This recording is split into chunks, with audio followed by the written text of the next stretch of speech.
இன்னும் அதிகமாயிடுச்சு. உடனே ஒரு மிகப்பெரிய சக்கரத்தை உருவாக்கி அதுக்குள்ள இருந்து ஆயிரக்கணக்கான வாள்களை அனுப்புவான். கொடுமையை பாருங்க, வில்லன் அதெல்லாம் ரொம்ப அசால்ட்டாவே டப்புன்னு உடைச்சிட்டான். இங்கதான் ஒரு பெரிய ட்விஸ்டே ரிவீல் ஆகுது. ஏண்டா தம்பி, நீ கேவ்ல ஒரு சில மந்திர எழுத்துக்களை பாத்தியே, அதெல்லாம் தெய்வ சக்தி நினைச்சியா? கிடையவே கிடையாது, அரக்க சக்தி. இன்னும் தெளிவா சொல்லணும்னா அதை உனக்கு கொடுக்க வச்ச ஆளே நான் தான். நல்லா யோசிச்சு பாரு, உனக்கு மந்திரவாள் மூலமா கிடைச்ச தெய்வ சக்தியும் இருக்கு, நான் உனக்கே தெரியாம அங்கிள் மூலமா கொடுத்த தீய சக்தியும் உடம்புக்குள்ள இருக்கு. அதனாலதான் எவ்வளவு கஷ்டப்பட்டாலுமே உன்னால என்ன எதிர்க்கவே முடியல.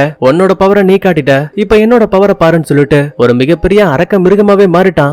ஹீரோனுக்கு இவங்க தான் அந்த மந்திரவாளோட சக்தின்னு தெரிஞ்சு போச்சுல்ல. சோ ரெண்டு பேரும் அந்த பவரை ஒண்ணு சேர்த்து ஒரு மிகப்பெரிய தங்க வாளை உருவாக்குவாங்க. ஆனா அதையும் அந்த வில்லன் ரொம்ப அசால்ட்டா உடைச்சிட்டான். இதுக்கு மேல பொறுக்க முடியாதுங்கிற விஷயத்த புரிஞ்சுக்கிட்டு ஜோ அப்பதான் வில்லன் தாக்க வர விஷயத்த தடுத்து நிறுத்திட்டு, பிறப்பாலேயே எனக்குள்ள நிறைய தெய்வ சக்திகள் இருக்கு, உனக்குள்ள வில்லனோட கெட்ட சக்தி இருக்க வரைக்கும் கண்டிப்பா உனக்கு முழுமையான பவரே கிடைக்காது. சோ எனக்குள்ள இருக்க தூய்மையான தெய்வ சக்தி மூலமா உன் உடம்புல இருக்க கெட்ட சக்தியை மொத்தமா நீக்கிடுவேன். அதுக்கப்புறம்